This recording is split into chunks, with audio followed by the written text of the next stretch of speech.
हाँ, आज हम रिच डैड पुअर डैड से जुड़े कुछ नोट्स पर बात कर रहे हैं। ये सिर्फ किताब की समरी नहीं है, बल्कि असल जिंदगी में इसे कैसे उतारें इस पर है। हाँ बिल्कुल। मकसद है इन फाइनेंशियल लेसन्स को और उनके असल इस्तेमाल को समझना। मुझे लगता है इन नोट्स का कोर आइडिया पैसे को देखने का नजरिया बदलना है। तो चलिए शुरू करते हैं। हाँ हाँ बिल्कुल। और ये नोट सिर्फ थ्योरी नहीं बताते, बल्कि प्रैक्टिकल कदम क्या हो ये भी साफ करते हैं। अच्छा, पहला कदम शायद सबसे बेसिक है, पर अक्सर लोग इसे करते नहीं हैं। कौन सा? अपने फाइनेंस को ट्रैक करना। एग्जैक्टली नोट्स में भी यही लिखा है कि भाई ज्यादातर लोगों को पता ही नहीं होता कि उनका पैसा असल में जा कहाँ रहा है। सुनने में तो बड़ा आसान लगता है। हाँ, पर होता नहीं है। और यहीं से मतलब फाइनेंशियल लिटरेसी की शुरुआत होती है। इन नोट्स में कहा गया है कि बजट बनाना पहला प्रैक्टिकल स्टेप है। बजट बनाना, जो आपकी जेब में पैसा डाले, और देनदारी क्या है जो जेब से पैसा निकाले, ये फर्क समझना बहुत जरूरी है। सही कहा। तो एक बार खर्चे समझ लिए, फिर क्या सिर्फ बचाना काफी है? नोट्स क्या कहते हैं? नहीं, यहीं पर दूसरा अहम पॉइंट आता है। नोट्स इस बात पर जोर देते हैं कि सिर्फ तनख्वाहों पर टिके रहने के बजाय ऐसी संपत्ति बनानी चाहिए जो इनकम जनरेट करे, आय पैदा करने वाली संपत्ति। हाँ, मतलब पैसा आपके लिए काम करे, आप सिर्फ पैसे के लिए काम ना करें। अरे हाँ। ये एसेट वाली बात, ये सच में सोच बदल देती है। जैसे नोट्स में उदाहरण भी हैं, स्टॉक, रियल एस्टेट, अपना कोई छोटा मोटा बिजनेस, हाँ, या फिर कोई इंटेलेक्चुअल प्रॉपर्टी, जैसे कोई किताब लिख दी या कोर्स बना दिया। तो मतलब असली फाइनेंशियल फ्रीडम शायद सैलरी बढ़ाने से ज्यादा ऐसी चीजें बनाने में है जो पैसा कमा कर दें। बिल्कुल। और इन नोट्स में कुछ ठोस तरीके भी सुझाए गए हैं, जैसे कि एसआईपी शुरू करना या म्यूचुअल फंड में डालना, या फिर थोड़ी हिम्मत करके कोई साइड हासिल या छोटा बिजनेस शुरू करने का सोचना। इससे क्या है कि इनकम का एक और सोर्स बन जाता है। लॉन्ग टर्म फाइनेंशियल हेल्थ के लिए ये जरूरी बताया गया है। ये तो दिलचस्प है, लेकिन ये सब करने के लिए जानकारी वो कहाँ से मिलेगी?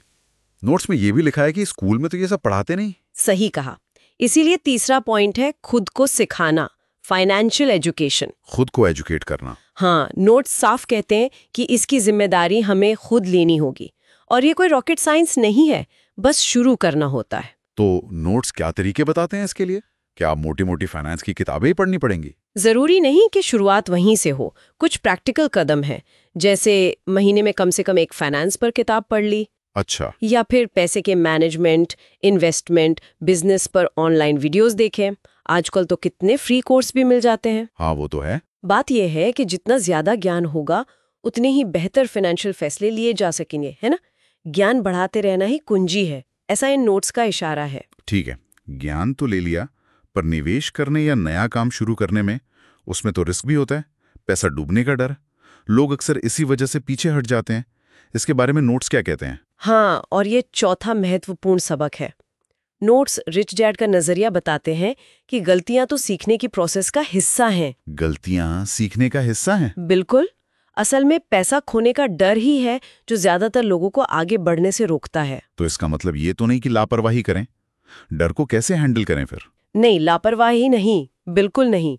नोट्स का इशारा है कि छोटी शुरुआत करें, छोटे छोटे इन्वेस्टमेंट ट्राई करें, देखें क्या होता है, सीखें उससे। कोई बिजनेस आइडिया है तो उसे छोटे स्केल पर आजमाएं, भले ही वो एकदम से हिट ना हो। असल ग्रोथ तो फेलियर से सीखकर ही मिलती है। हाँ, ये बात तो है। और हाँ, ये सवाल जरूर उठता है कि कोई कितना रिस्क लेने को तैयार है और उसे मैनेज कैसे करना है। तो कुल मिलाकर इन नोट्स का सार क्या निकला? लगता है ये सिर्फ पैसे बचाने या कमाने के टिप्स नहीं है। सही पकड़ा आपने। संक्षेप में मेन मैसेज है, रिच डैड पुअर डैड की सीख सिर्फ पढ़ने के लिए नहीं, बल्कि अपनाने के लिए है।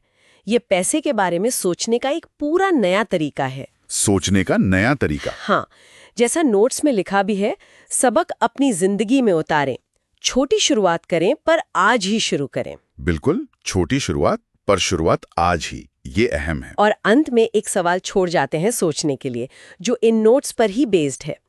इस नई सोच को अपनाने के बाद कोई अपनी मौजूदा संपत्ति और देनदारियों को किस नजरिए से दोबारा देख सकता है, इस पर विचार किया जा सकता है।